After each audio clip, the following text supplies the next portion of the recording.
YG와 JYP의 책걸상.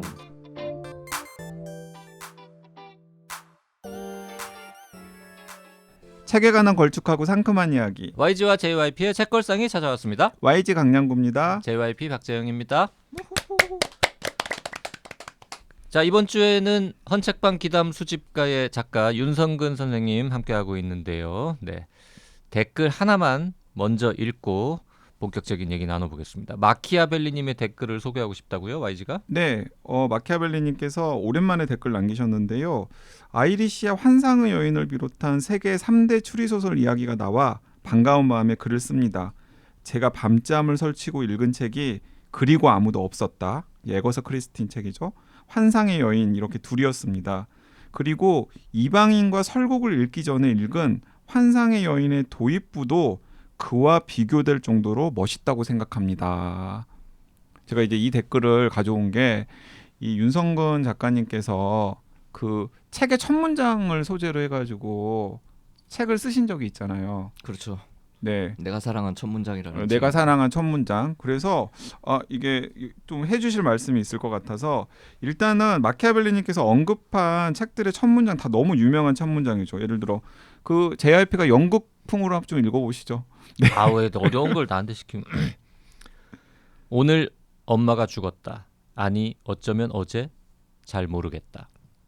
네, 알베르 까뮈 이방인. 네. 네, 그리고 국경의 긴 터널을 넘어서자 그곳은 설국이었다. 네, 그 설국의 유명한 첫 문장이죠. 그리고 우리가 얼마 전에 작년에 소개했던 얼마 전에?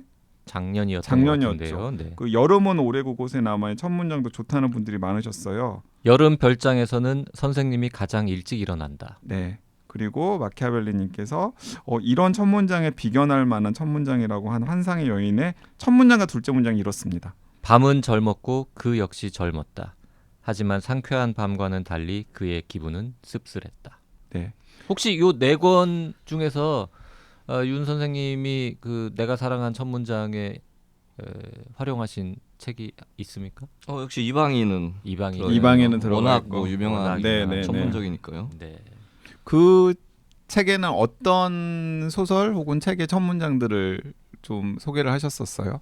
다양하게 많이 있습니다. 뭐 이상의 날개 첫 날개. 문장도 괜찮잖아요. 그렇죠. 그런 것도 있었고 또 그 나스메 소세키의 나는 고양이로서이다. 네, 그것도 들어가 있고 많이 들어 있습니다. 유명한 것들도 있고 제가 생각하기에 재밌다고 생각하는 것들 많이 들어가 한국 있습니다. 작품들도 좀 있었습니까? 몇 개 있어요. 이상 날개 있고 다른 게 뭐 있었나? 지금 생각이 잘 안 나네요. 그러니까 원래 자기가 책 쓰고 나서 그 내용을 기억하기가 쉽지가 않죠. 나는 내가 옛날에 쓴 책 다시 뭔가 필요에 의해서 읽어보다가 깜짝깜짝 놀랄 때가 있잖아요. 내가 이렇게 썼어? 되게 유명한 일화도 있잖아요. 톨스토이. 네. 유명한 일화. 거의 노년에 자기 서재에 있어 아무 책이나 뽑아가지고 그냥 읽다가 너무 좋은 거예요, 작품이. 와, 도대체 이런 작품을 쓴 사람이 누구지? 하고 봤더니만은 안나 까레리나였다고.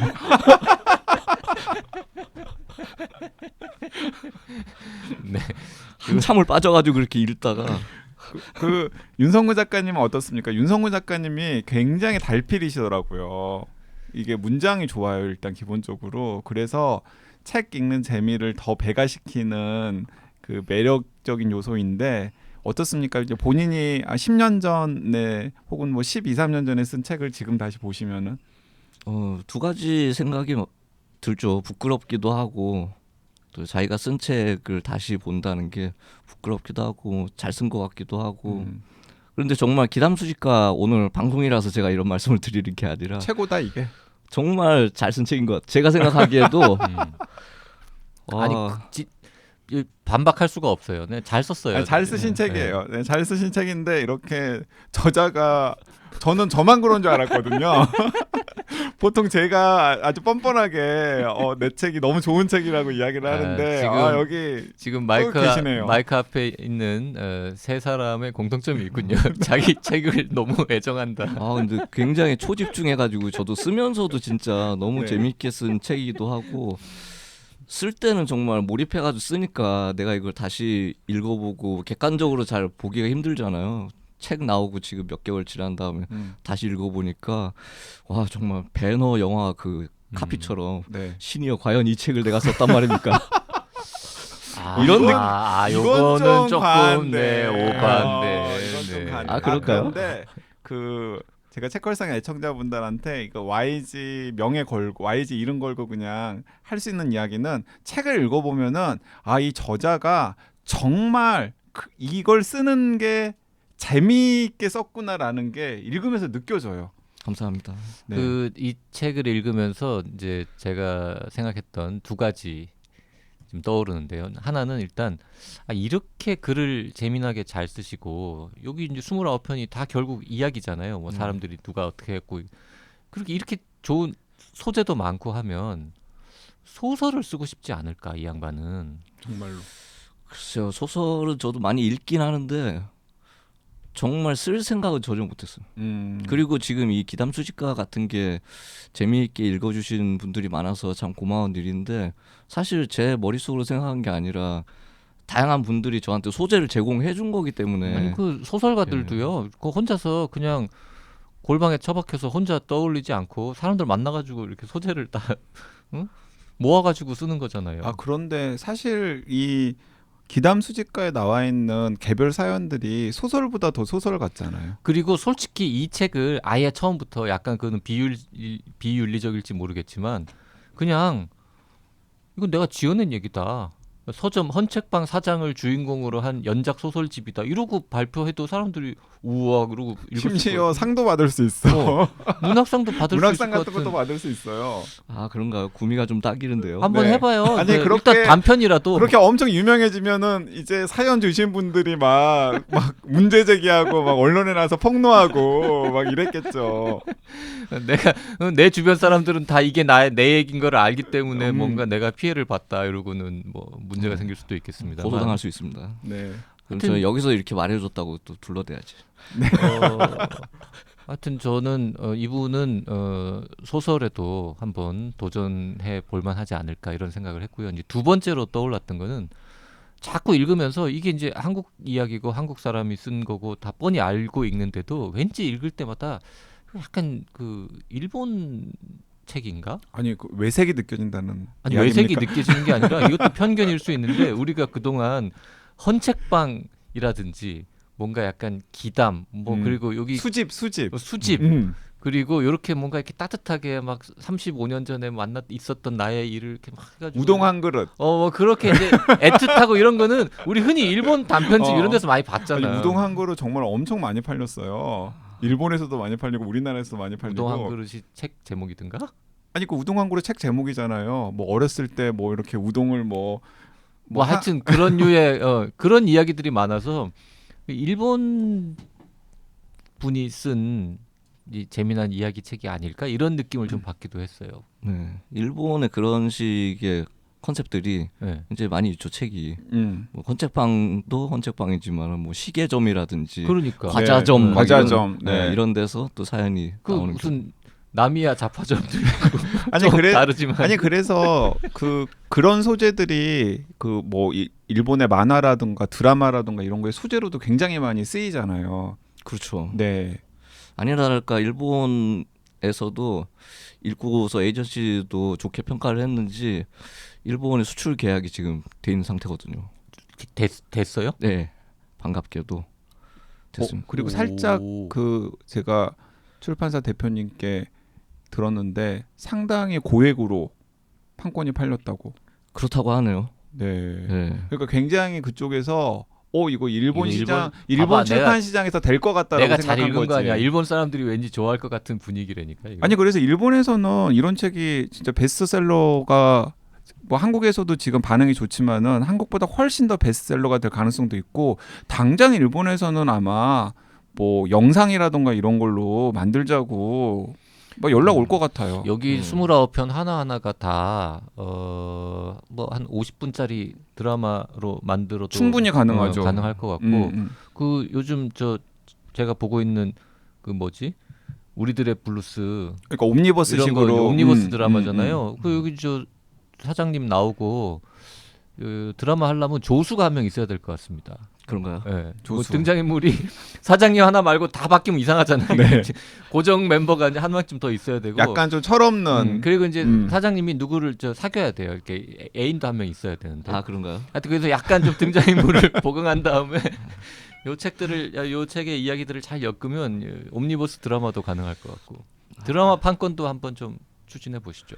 그러게 대표님 그 푸시케스 대표님 말씀으로는 드라마도 좀 제안이 왔어요? 네, 제안이 왔다고 하던데요. 성사가 되는 거는 또 뭐 여부가 다르겠지만 드라마 제안은 왔는데 아직 성사 여부는 확정되지 않았고 일본에 네. 수출된 거는 확정됐고 네 계약서가 그 왔습니다. 일본어판은 아직은 안 나왔겠네요. 이게 번역할 시간이 없었으니까. 네 아마 뭐 내년 정도에 나오지 않을까요? 그럼 이제 저- 계약됐으니까.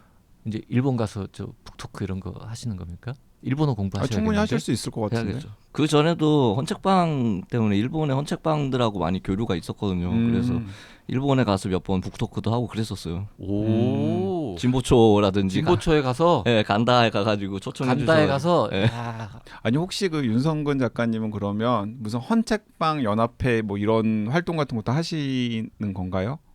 우리나라에는 그런 게 좀 정식적으로 없고요. 네. 일본에 고소협회 있거든요. 예. 일본의 고소 왠지 모르겠지만 일본의 고소협회에 등록이 돼 있습니다.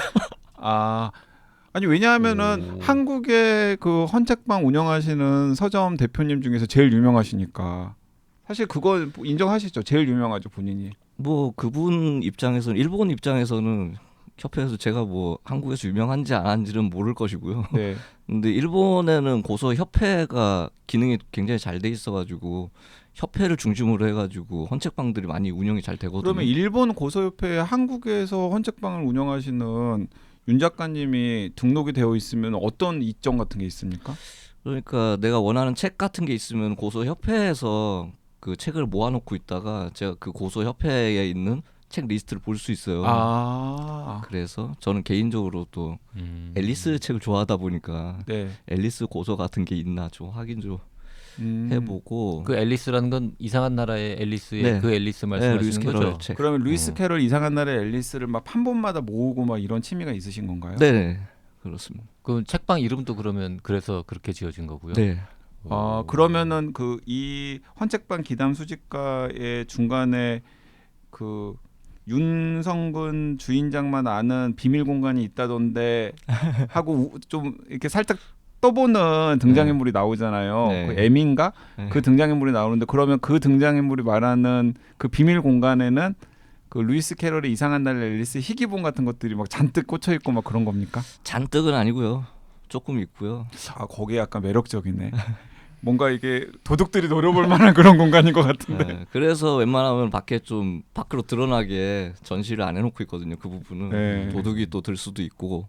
제가 그 루이스 캐럴의 이상한 나라의 헌책방, 이상한 나라 앨리스 네. 자체가 그 빅토리아 시대 책이잖아요. 그래서 그 당시의 책들을 굉장히 좋아해요. 뭐 디킨스라든지 여러 개관 시인들이라든지. 그리고 그 당시에 약간 장정도 네. 지금 보면 고풍스럽고 막 멋있고 그렇잖아요. 네, 굉장히 잘 만든 책들이 많거든요. 당시. 그 작가님은 어디 해외 여행 같은데 가시면 네. 그 동네 유명한 오래된 헌책방 이런 데 가보시겠습니다. 네, 가서 앨리스 책을 많이 좀 보죠. 그 나라마다 앨리스의 사파 같은 게 다 달라요.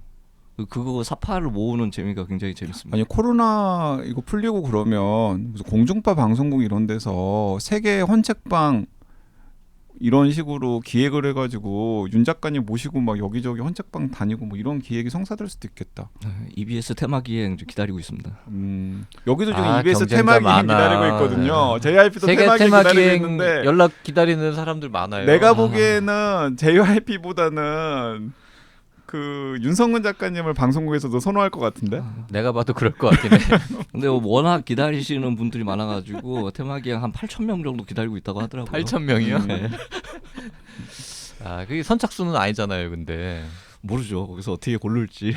자 이제 그 사실 우리가 지난 시간이나 아니, 이번 8,000명이나 된다고 진짜? 야, 아니요, 그냥 개그였어요. 그 세계 테마 개그였대요. 세계 테마 너무 기행에 진지하게 받아들이시고. 출연하기 위한 첫 번째 조건이 일단 2주를 시간을 비울 수 있어야 된다거든요. 2주 좀 뭐 한 달도 가능합니다. 나도. 둘이 같이 섭외되는 거 아닐까요 혹시? 야, 이분들 둘이 진짜. 같이 가면 더 좋아. 저기 재밌잖아. 다시 책토크로 돌아와서 지금 우리가 월요일 이제 수요일 두 번에 걸쳐서 헌책방 기담 수집가를 소개하고 있는데 이게 윤 작가님이 워낙에 막 얘기거리들이 많으니까 정작 헌책방 기담 수집가에 실려 있는 그 29편 에피소드에 대해서는 전혀 지금 얘기를 안 하고 있어요. 근데 이거를 얘기하기가 참 어려운 게 일단 짧잖아요. 한 편 한 편이.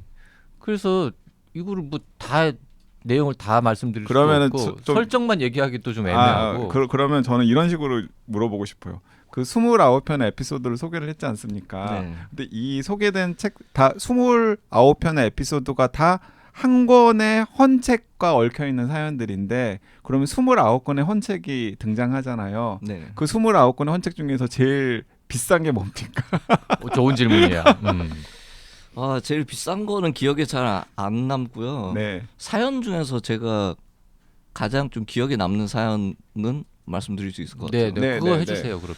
뭐 읽으신 분들 따라서 좀 다르겠지만 제 개인적으로 많이 기억에 남는 사연은 그 뒤라스의 책 중에 앙데스마 씨의 오후라는 책을 찾아달라고 하셨던 그 좀 어르신인데 네. 그분의 사연이 저는 굉장히 좀 마음에 많이 남거든요. 그 아마 사부의 책과 삶 인생편에 네. 나왔던 사연으로 제가 기억이 되는데 네, 그 앙데스마 씨의 오후라는 게 뒤라스가 연인이란 책으로 유명한데 연인을 쓰기 이전에 썼던 거의 초창기 작품이거든요. 네. 앙데스마 씨가 주인공이고 앙데스마 씨는 70대 노인이에요. 그래서 이제 돈은 많이 벌었지만은 뭐 주변에 사람은 없고 외롭게 이제 늙어가고 있는 그런 분인데 손녀딸인 발레리라는 손녀딸이 있어요. 네. 이 어르신은 그 책을 고등학생 때 그 수험 시절에 네. 읽었다는 거예요. 앙데스마 씨는 이제 70대 노인이니까 당시에 이렇게 감정이입이 안 됐는데 그 이제 손녀딸인 발레리 금발의 발레리 소녀한테 굉장히 감정이입이 돼가지고 배경이 또 거기 남프랑스였어요. 남프랑스 별장에서 같이 발레리와 함께 데이트를 하는 그런 상상도 하고 네. 수험 시절에 그 힘이 됐대요 많이. 그랬는데 이제 칠순 어르신이 됐단 말이죠. 본인이 이제 앙데스마 씨의 나이가 된 거죠. 이게 제가 착각했는데 2부에 4부가 아니라 있어요, 2부의 2부에. K 씨의 조용한 오후 네. 편이네요. 네네. 그래서 이분이 원했던 그 헌책은 그 헌책을 원했던 이유는 그 다시 읽어보고 싶어서. 네, 이제 본인도 인생을 정리할 시기가 됐고 본인이 책을 좋아하긴 하지만은 새로운 책을 계속 읽기는 좀 이제 시간이 없을 것 같다는 걸 느꼈나 봐요. 그래서 내가 정말 좋아하는 책을 반복해서 매일마다 조금씩이라도 계속 읽어보고 싶다라는 그런 생각을 가지고 있었는데 그 책이 고등학교 수험 시절에 읽었던 앙데스마 씨의 오후였던 거예요. 네. 하지만 저는 그 책에 반전이 있잖아요. 그 에피소드의 반전도 좀 읽으면서 씁쓸했는데 그게 제가 기억에 남는 이유 중에 하나예요. 네, 그 얘기도 마저 해주시죠. 네. 그 책을 찾아드리고 나서 이제 그 어르신은 나중에 이제 얘기를 좀 더 들려달라고 했는데 나중에 기회가 되면은 들려드린다고 했는데 되게 좀 아이러니컬하게도 기회가 될지 모르겠다라는 이상한 말을 남기고 가셨거든요. 네. 근데 한 2년 정도 있다가 정말로 돌아가셨어요. 음. 그분이 아마 상조회사에서 단체 문자로 저한테도 문자를 보낸 것 같은데 그래서 제가 그 장례식장에 갔는데 그 자녀들이 이제 상주가 돼가지고 네. 지키고 있었는데 이분들은 책을 굉장히 안 좋아하시는 분들이에요. 그래서 그 아버지가 사시던 양옥집 마당도 좋은 게 있는 그런 양옥 주택을 이제 받았는데 거기에 있는 책들이 부담스럽고 거실에다가 본인들은 커다란 텔레비전을 놓고 싶어가지고 이 책들을 저한테 빨리 좀 처분을 해가라고. 그 책장 한 3개 정도를 채우고 있는 500권 정도 분량의 책을 좀 빨리 가져가라. 네, 거의 버리는 식으로. 네. 네. 그 얘기하고 그거하고 더해서 책장을 또 버려야 되겠는데 책장 어떻게 버리냐. 제가 스티커 붙여가지고 네. 내놓으면은 뭐 한 2, 3만 원 정도 한다 그랬는데 그게 비싸다는 거예요. 비싸니까 그걸 저보고 가져가라는 거예요. 아 근데 이분 뭐 유산하고 양옥주택까지 물려받았는데 그러니까 책을 이렇게 많이 공짜로 드리니 책장 처리 비용 정도는 당신이 부담해라 뭐 이런 생각이었겠죠. 근데 이제 그 애달팠던 게 당연히 그 500권에는 그 2년 전쯤에 이 작가님한테 사갔던 네. 그 앙데스마시의 오후가 있었고 그걸 보니까 그 가져가실 때와 비교했을 때 그 듀라스의 소설 부분이 많이 달아 있었어. 그러니까 여러 차례 이제 그 부분을 네. 찾아 읽었다라는 거잖아요. 그리고 그 안에 이제 카드 모양으로 생긴 돋보기 있잖아요. 그게 책갈피처럼 이렇게 꽂아져 있더라고요. 아마 그걸 활용해가지고 많이 읽었나 봐요. 네. 지금 말씀해주신 이제 에피소드가 29개 중에서 뭐 제일 신기하고 제일 재밌느냐 그렇진 않습니다. 그러니까 사실은 오히려 좀 오히려, 담담한 담담하고 편에 뭐 속하죠. 이렇게 약간 애틋한 이런 에피소드인데 네. 그거가 이제 작가님 개인적으로는 굉장히 그 일이 기억에 많이 남는다는 의미신가 그리고 봐요. 실제 그 책 앙데스마시의 오후 어르신 찾아드렸던 그 책을 아직까지도 제가 가지고 있어요. 기억에 많이 남더라고요. 왠지 모르게. 그 손님들이 와서 이렇게 사연 들려줄 테니까 책 좀 사달라 이렇게 하는 총 수는 그동안 몇 명이나 될 것 같아요? 지금 제가 적어놓은 거 보면 한 900여 건 정도 되는 것 같아요. 근데 물론 뭐 여기에 있는 책에 있는 이야기처럼 모든 게 다 이렇게 재밌진 않고 좀 시시한 것도 있고 그리고 그 저는 문장이 좋아서 중간중간에 메모해둔 곳들도 많이 있는데 그 메모해둔 곳 중에서 지금 바로 생각나는 게 가장 마지막 편 그 모파상의 여자의 일생을 찾아달라고 요청하시는 그 꽃집 운영하시는 그렇죠. 여성분의 사연을 이야기를 하셨는데 거기서도 이제 소소한 반전들이 있어가지고 그것도 저는 굉장히 흥미로웠고 그리고 여기에 이제 이런 대목이 있더라고요. 그 꽃가게 여사장님께서 이런 말씀을 하셨어요. 책은 변하지 않았지만 제가 변했으니까요. 소설이긴 하지만 누군가의 일생을 판단하려면 그 사람에게도 일생이라는 시간이 필요한 게 아닐까 싶어요. 네, 제가 이 대목이 되게 마음에 닿아서 따로 메모도 해놨거든요. 근데 이렇게 줄을 긋거나 메모를 해둘 만한 곳들이 곳곳에 굉장히 많이 있는 곳도 이 책의 중요한 미덕 중에 하나입니다. 하여튼 그 저는 이 책을 보면서 책에 대해서 아쉬운 게 아니라 저한테 아쉬웠던 점이 나한테는 이런 책이 없네?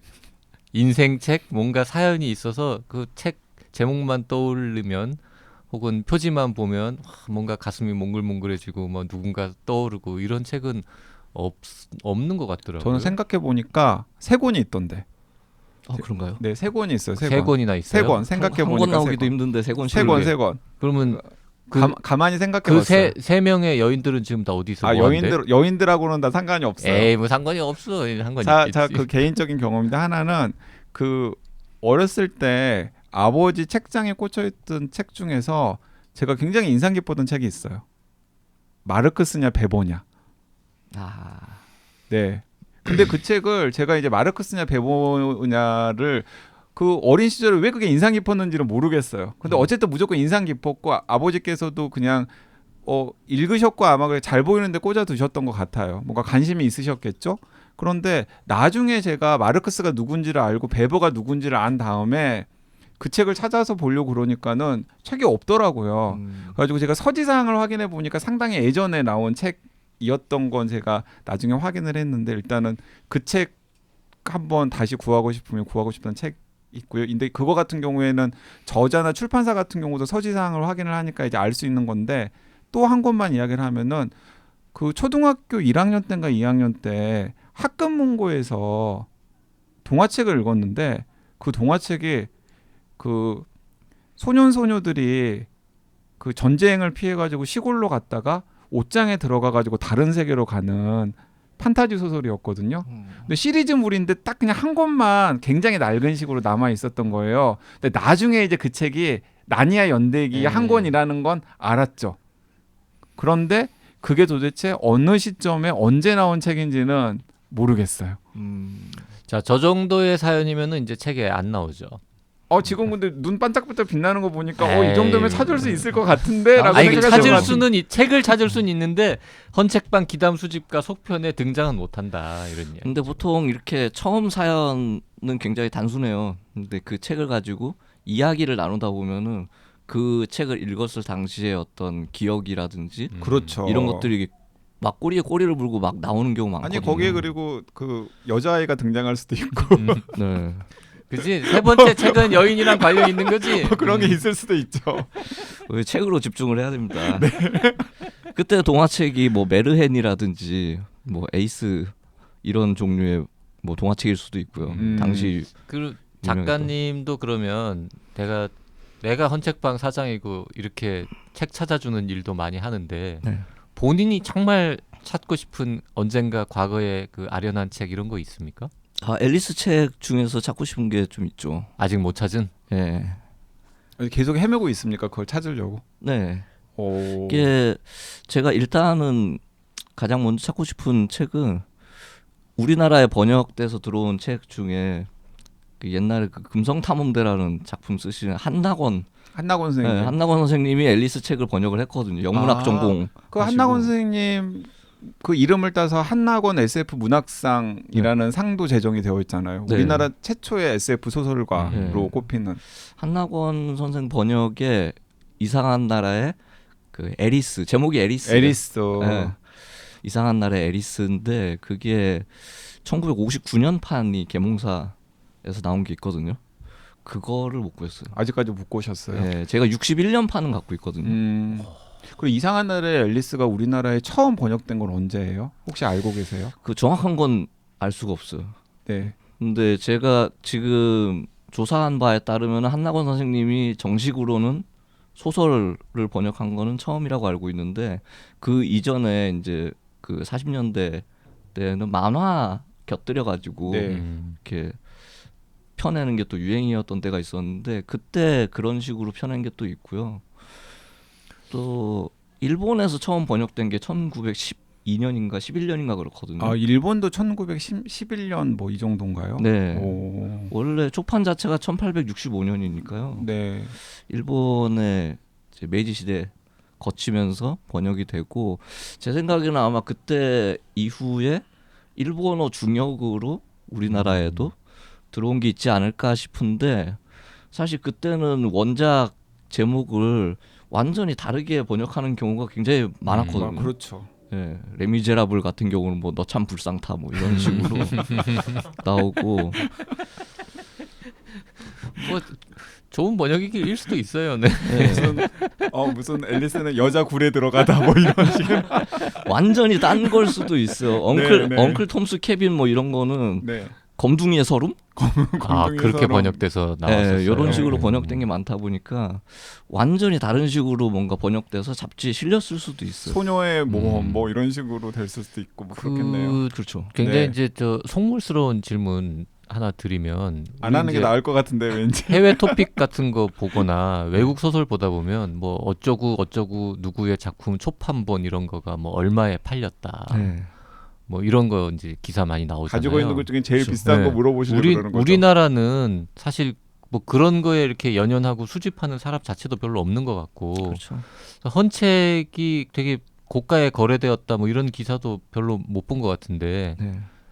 좀 진짜 비싼 헌책 이런 건 뭐가 있습니까? 우리나라 것 중에 꼭 그 집에 없는 거더라도 뭐 경매를 통해서 많이 이제 뉴스에 나오는 거 보면은 뭐 윤동주 시집 초판 네. 그런 이런 거 것들 비싸구나. 비싸죠. 그게 뭐 경매를 통해서 1,300 만 원. 예.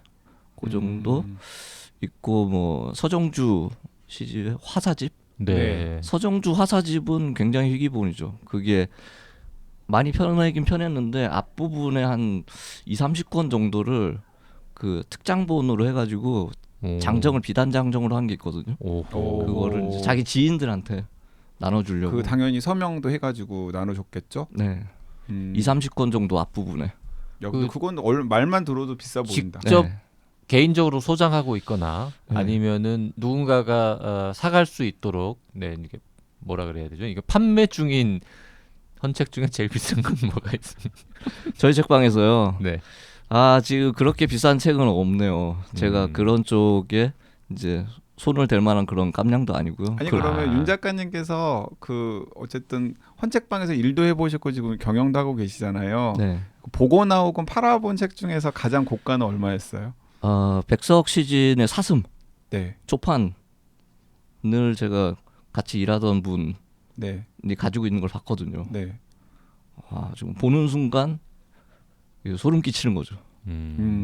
백석 시즌의 사슴 그것도 굉장히 그 자가 출판으로 한 거잖아요. 자가 네, 출판으로 몇 부 출판되지 않은 건데 그 초판이 굉장히 말끔한 상태로 가지고 있는 걸 보고서는 정말 소름이 끼칠 정도로 그게 얼마일까요 도대체? 엄청난 가격이겠죠. 윤동주 시집 초판보다는 낫지 않을까요? 그래도 이런 가상 세계를 그린 소설이 있잖아요. 막 거기에 사는 사람들은 다 책을 너무너무 좋아하고 북클럽에 가입하는 게 필수고 초판본을 구하려고 막 서로 살인하고 맞아요. 이런 식의 네. 그렇게까지 되면 안 되겠죠. 네. 근데 책을 찾으려고 되게 뭐 사기치고 이런 사람들 꽤 있어요. 의외로. 이를테면은 뭐 어떤 사람 집에 굉장히 좀 희귀본이 있다. 그러면은 그 사람 집에 가서 그걸 훔칠 수는 없잖아요. 물론 훔치는 게 목적이긴 하지만은 바로 가서 훔칠 수는 없으니까 이를테면 그 사람하고 접근해가지고 몇 년 동안 친해져요. 몇 년 동안 친해져가지고 집에까지 초대를 받고 슬쩍 처음부터 실적하진 않죠. 처음에는 별로 뭐 쓰잘데기 없는 그런 책을 몇 권 빌려요. 빌려가지고 굉장히 정실에 갖다 줘요. 아니 그리고 여기서 나오잖아요. 그 윤성우 작가님이 가지고 있었던 그 마강수 선생님의 즐거운 사라 초판본을 그 글 쓰는 국문학자 평론가 그분께서 빌려갔다가 지금 7년 지났는데도 안 갖다 주고 있다고. 아마 잊어버리신 것 같아요, 그분도. 잊어버리신 게 아닌 것 같은데 지금 그분을 지금 빗대가지고 지금 사례를 이야기하신 것 같은데. 그러게요. 잊어버렸다고 생각하고 싶습니다. 자 이제 그런 이야기들도 이 헌책방 기담 수집가 안에 들어가 있습니다. 참 다양한 이야기들이 있고요. 이게 책 이야기지만 결국 이제 인생 이야기죠. 인생 이야기. 네, 귀결되는 아름다운 짧은 에세이들이 29편이 모여 있습니다. 사랑 이야기, 가족에 대한 이야기.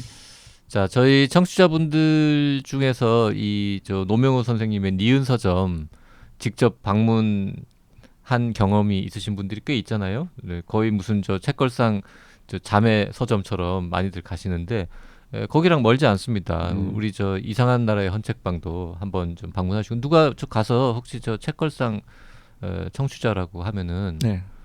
뭐 말이라도 한마디 저 따뜻하게 반갑다고 해주시면 고맙겠습니다. 책갈피 하나 선물로. 책갈피 그래요. 책갈피. 제가 심심할 때 이 오리가미라고 하죠. 종이 오리는 접기를 거. 취미로 하고 있는데 그걸 책갈피로 만든 게 있어요. 오, 수제 책갈피네요. 그러면 네. 세상에 하나밖에 없는 거네요. 그러면. 네. 오. 정말 하나밖에 없습니다. 왜냐하면은 그 종이를 마블링이라고 있잖아요. 마블링을 한 종이를 가지고 그걸 만드는 거거든요. 프린팅한 게 아니라 실제 마블링을 한 종이로 만드는 직접 거라서. 그 과정을 다 직접 하셨다는 거죠? 제가 한 건 아니고요. 아, 그건 딴 사람이 한 거고. 네, 옆에서 재봉 공방 운영하시는 분이 있거든요. 네네네. 아, 놀래라 난 또.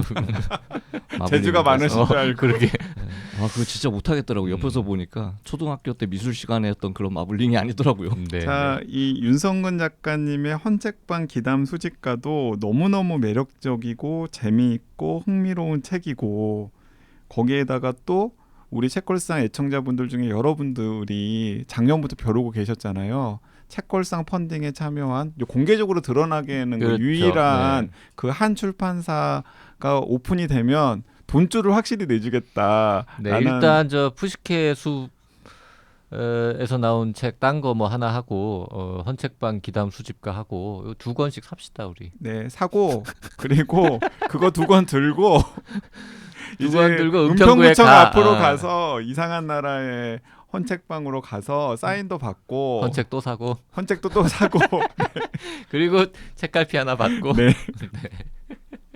일단 아니, 우리나 한번 네, 가보자. 우리도 한번 가보죠. 저 사진 검색해서 봤는데 서점 자체가 예쁘더군요. 일단 멋지게 찍으려고 노력하고 있어요. 사진만 예쁜 겁니까? 네, 실제로 와보면 그런 아닐 수도 있어요. 네, 어쨌든 한번 구경하러 가겠습니다. 네. 근데 요즘에 그 JYP나 YG는 신촌에서 학교를 다녔으니까 신촌에 헌책방이 있었잖아요. 지금은 그 없죠. 학교 건너편에도 네, 있었는데 아주 멀리 저 동교동 쪽에는 아직 남아 남아있는데 그 학교 바로 옆에는 없어진 걸로 그렇죠. 알고 있는데 요즘 갈수록 헌책방 찾아보기도 어려운데 진짜 점점 희귀해지는 헌책방을 또 지키고 계시는 윤성훈 작가님의 현장을 또 직접 한번 찾아뵙도록 하겠습니다. 슬슬 방송을 마무리하는 그런 느낌인가요? 네, 그렇습니다. 네. 계속 하고 싶은데. 끝으로 꼭 하시고 싶은 말씀 있으시면 이 얘기 너무 하시죠. 하고 싶었는데 못했다. 네. 책 많이 읽으면 좋습니다. 몸에도 좋고 정신 건강에도 좋고요. 그렇죠. 네. 네. 그리고 헌책이 더 좋죠. 저는 신간보다도 헌책 굉장히 읽는 거 추천드리거든요. 주변에 뭐 알라딘도 뭐 나쁘지 않고요. 헌책방 있으면 많이 방문해서. 혹시 사람들이 나는 이제 앞으로 읽을 것 같지 않다 해서 책을 그냥 이렇게 보내드리면 그냥 네. 기꺼이 받으십니까? 네, 그런 경우가 꽤 있죠. 있어요. 네. 그럼 이제 우리 청취자분들 중에서 이게 책 그냥 내가 다시 볼 것 같진 않고 집도 좁고 이러니까 네. 이거를 그냥 저 고물상에 버리느니 네. 네, 뭔가 좋은 책들은 골라가지고 이렇게 그럼 뭐 따로 좀 연락을 미리 해야겠죠? 그렇죠. 네, 네, 음. 알겠습니다. 그런 방법도 있겠네요. YG도 네. 좀 고려하시죠. 집에 5천 권 있으면 뭐 했을 거예요? 그러니까 저도 그거? 고려하려고요. 이게 이사 갈 때마다 혼나잖아. 사실은 엄청 혼나고 일하시는 분들한테. 그래서 이미 저는 지금 약간 도서 총량제 그러니까 뭐 10권이 들어오면 집에 있는 책 10권은 무조건 방출을 해야 돼요. 그래서 항상 어쨌든 지금 수준에서 더 늘어나는 건 절대로 용납하지 않겠다. 딱 이미 2단계가 왔습니다. 저는 개인적으로 한 사람이 가지고 있을 때 가장 맥시멈으로 한 3,000권? 맞아요. 3,000권 정도가 맥시멈으로 가장 좋은 것 같아요. 왜냐하면 이제 이 정도가 되면은 저는 있는 책을 또 사는 경우도 있고요. 그렇습니다. 또 책이 분명히 있다는 걸 아는데도 어디에 못 찾아서. 꽂혀 있는지를 못 찾아서 또 갑자기 필요하면 도서관에서 빌리거나 혹은 사놓거나 이런 경우도 있고. 근데 심지어 책이 어디 있는지 알면서도 꺼낼 수가 없어가지고 새로 사는 경우도 네, 있거든요. 여기 그 헌책방 기담 수집가의 로자님 사연으로 등장하더라고요. 와, 그분도 뭐 책이 엄청 많아가지고 되게 싼 책이에요. 뭐 한 몇천 원 정도 하는 책인데 베란다에 막 3겹 쌓여 있는데 그 안쪽에 있는 거를 본인도 아는 거예요.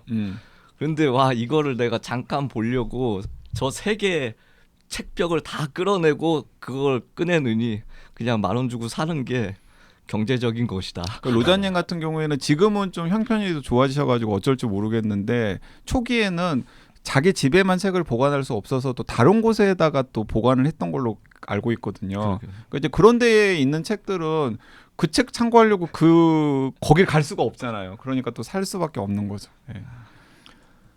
네, 오늘 윤성근 작가님의 헌책방 기담 수집가 책에 관한 이야기 그리고 헌책방 이상한 나라의 헌책방 이야기까지 재미있게 잘 들었습니다. 나와주셔서 감사합니다. 고맙습니다. 네, 감사합니다.